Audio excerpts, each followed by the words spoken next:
চট্টগ্রাম নগরীর পতেঙ্গায় বহুল আলোচিত ব্যবসায়ী রফিক হত্যা মামলার বাদী আব্দুন নূর ও তার সহযোগীদের উপর প্রাণনাশের হামলার ঘটনা ঘটেছে। 24 এপ্রিল রাত 11:30টার সময় দক্ষিণ পতেঙ্গা দক্ষিণ পাড়া চাইনিজ ঘাটের দক্ষিণে তাহের স্টোরের সামনে পাকা রাস্তায় এ হামলা চালিয়েছে বলে জানান ভুক্তভোগী আব্দুন নূর।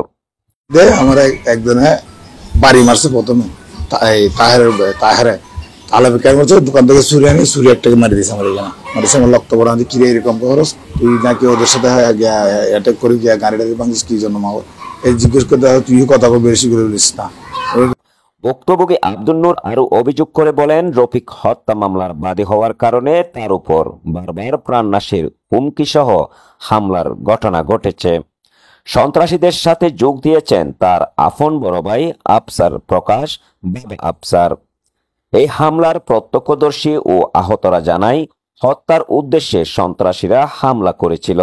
বাসা ফেরার পথে আমি আমার আব্দুল ভাই, আমার ভাতিজা তারেক ড্রাইভার ছিল সাথে, যখন বাসা ফেরার পথে অতর্কিতভাবে আমাদের উপর হামলা চালাই যে কি কেন হামলা চালায় পরে বুঝতে পারবে, যাবে প্রথমে বুঝতে পারি কি কারণে হামলা কে চালাচ্ছে। তখন এটাই আমাদের জন্য কাল হয়ে দাঁড়াইছে, মানে আমরা ন্যায় বিচারটা যেখান যে যাই ওখান থেকে মানে কি আমাদের উপরে হামলাটা আসতেছে বাদী পক্ষে, যে মেজো ভাইয়া বাদী হয়েছে আব্দুল নূর ভাই মামলার বাদী, ওনাকে যদি শেষ করতে পারে সবকিছুই শেষ।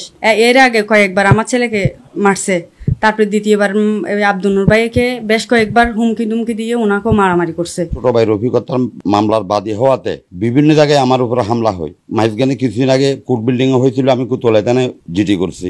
এরপরে এখানেও কালকে সেই অবস্থা, বিভিন্ন রকম আমাকে গ্যালাস ভাঙছে, ওই তারাকা ছিল সামনে তারাককে মারছে, ওই আব্দুল নূরকে মারছে, মাহবুব আছিল মাহবুবকে মারছে।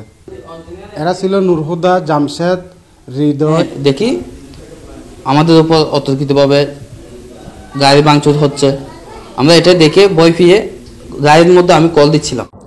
এই বিষয়ে পতেঙ্গা থানায় অজ্ঞাত 4-5 জন ও দেলোয়ার, নুরুল হুদা, জামশেদ, মোহাম্মদ পারভেজ, আবু তালেব, আবু তাহের, হৃদয়, হানিফ সহ 8 জনের নাম উল্লেখ করে একটি মামলা দায়ের করা হয়েছে।